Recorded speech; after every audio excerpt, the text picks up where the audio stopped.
nikmat waktu luang. Karena kenapa?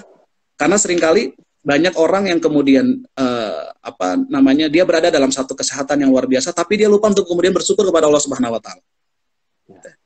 Ada juga orang yang kemudian diberikan waktu yang begitu sangat luang, tapi kemudian dia lupa untuk bersyukur terhadap waktu luang itu, lalu kemudian lupa memanfaatkan waktu luang itu untuk melakukan kebaikan-kebaikan kepada Allah Subhanahu Wa Taala. Begitu ya. Jadi makanya nasihat itu selalu disampaikan oleh para sahabat Nabi.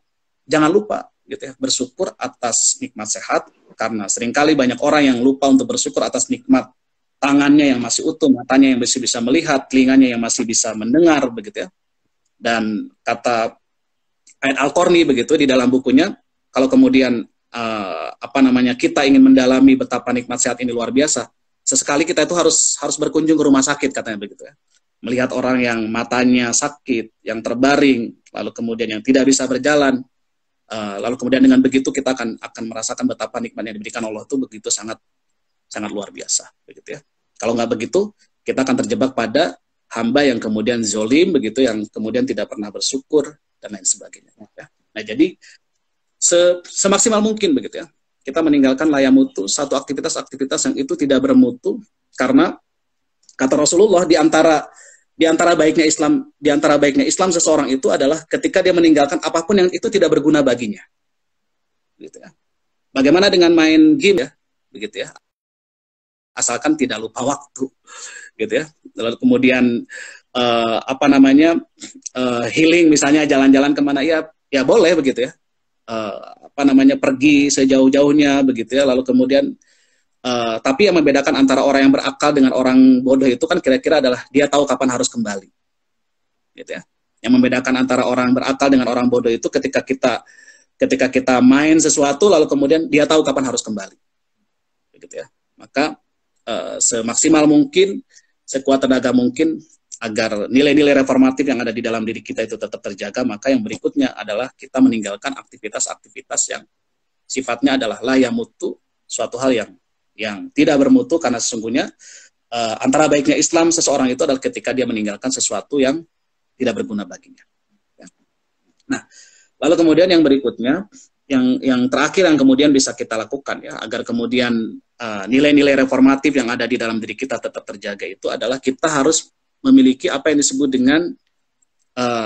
dengan istilahnya itu building system, ya, atau kita punya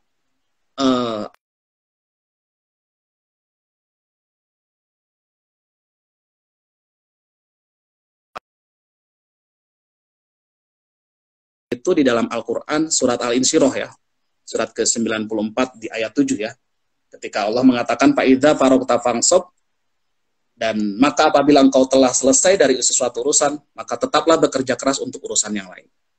Gitu ya. Tentu yang dimaksud dengan urusan yang lain itu adalah urusan-urusan kebaikan, begitu ya.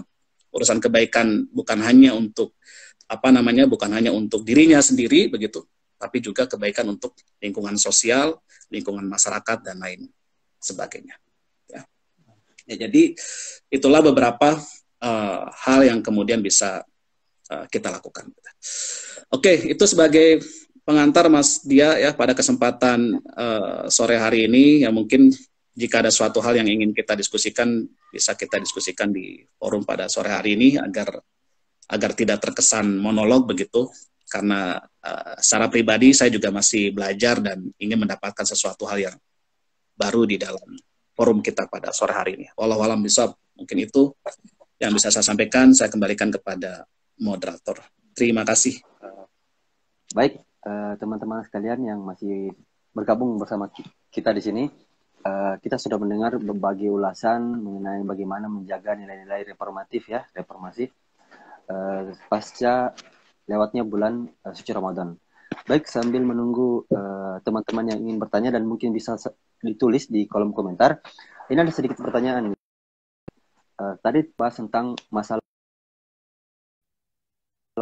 ini mindset ya dan pola sikap ya kan. Nah, itu antara mindset dan pola sikap sebenarnya menurut Mas Nana yang mana yang kita dahulukan? Apakah kita perlu mendahulukan membentuk mindset dulu, kemudian menjadi menjadi sikap, nanti kemudian ada nilainya, atau kita berbuat aja dulu, nanti mindset akan terbentuk dengan sendirinya gitu. seperti itu, Mas. Ya, Mungkin ya. ya. Itu tentu yang paling baik itu adalah berjalan secara simultan ya antara mindset, sikap dan nilai begitu ya. Tapi kalau kita bicara tentang apa namanya sebagai sebuah pendekatan, maka kira-kira kan urutannya itu adalah mindset ya. Setelah mindset itu clear, maka dia akan berpengaruh terhadap sikap. Kalau kemudian sikap itu sudah selesai, maka dia akan menjadi sebuah nilai begitu ya. Jadi nilai itu kan kalau dalam bahasa organisasi itu kan bisa dimaknai sebagai satu budaya organisasi, kira-kira begitu, Mas Dia begitu ya. Misalnya ya kita ambil contoh saja soal misalnya soal membuang sampah tidak sembarangan atau budaya ngantri begitu ya. Apa namanya, budaya ngantri itu kan tidak serta-merta lalu kemudian itu muncul dengan sendirinya menjadi satu nilai budaya organisasi di tengah-tengah masyarakat. Tapi ada latar belakangnya kan di balik apa namanya, di balik proses itu begitu ya. Karena misalnya karena kita sudah selesai di dalam konteks kita sebagai seorang muslim ya, mindset kita sudah clear ya. Islam mengajarkan keteraturan ya, dengan apa misalnya ya, teratur dalam hal ibadah misalnya begitu ya. Waktu kita diatur, istirahat kita itu adalah ketika azan berkumandang, maka disitulah waktu yang tepat kita untuk beristirahat ya. Maka dari situ kita sudah belajar tentang apa namanya, bagaimana mengatur waktu itu dengan baik ya. Ketika kita sholat lalu kemudian imam menyerukan bahwa rapatkan barisannya ya dengan rapih dan lain sebagainya ya, kita diajarkan tentang bagaimana kemudian apa namanya, diajarkan tentang berbaris dengan rapi begitu ya. Lalu kemudian tanpa memandang strata dia sebagai seorang pejabat atau bukan, maka ketika dia datangnya belakangan maka dia akan berada di baris yang paling belakang. Dan Islam lebih dulu mengajarkan soal itu sebelum misalnya budaya anti dalam konteks kehidupan sosial lalu kemudian itu menjadi satu nilai. Jadi kalau bicara itu sebagai satu pendekatan ya tentu kita mulai dari mindset dulu, Mas Dia. Ya. Jadi mindsetnya dulu kita clearkan, kita selesaikan begitu ya.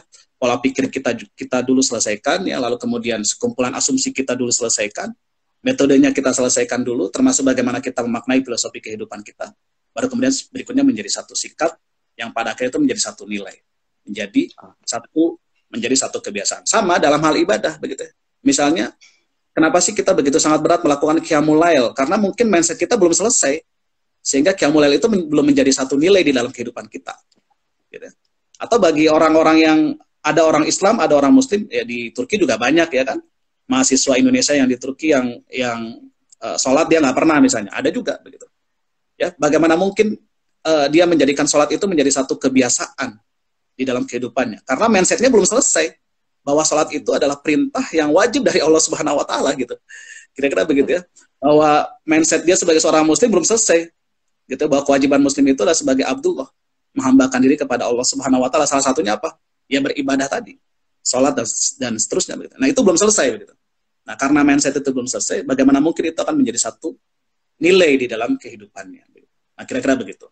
Maka langkah awal ya idealnya maka kita selesaikan dulu mindsetnya sebagai seorang individu, kita pahamkan dulu begitu bahwa tujuan manusia lahir itu apa, hidup di dunia itu ngapain, begitu ya, dan lain sebagainya. Maka itu akan selanjutnya akan menjadi sikap dan selanjutnya akan menjadi nilai di dalam kehidupan. Kira-kira begitu. Baik, Masya Allah, terima kasih.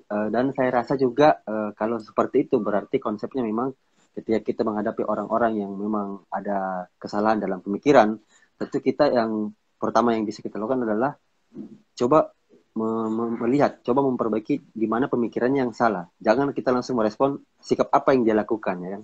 Nah, ini mungkin bisa jadi salah satu yang kita lakukan.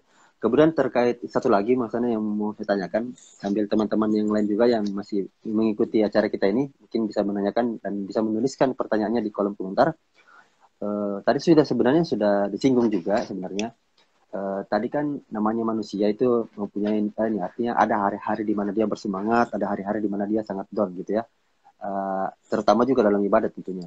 Nah sekarang pertanyaannya, apabila misalnya kita sebagai seorang orang yang bergelut di bidang akademik, misalkan itu ketika dia artinya merasa bosan, tentu bisa jadi berdampak pada ibadah-ibadah yang sudah rutin yang dia lakukan gitu. Nah itu mungkin apa yang bisa kita berikan, nasihat apa yang bisa kita sampaikan kepada dia agar dia tetap artinya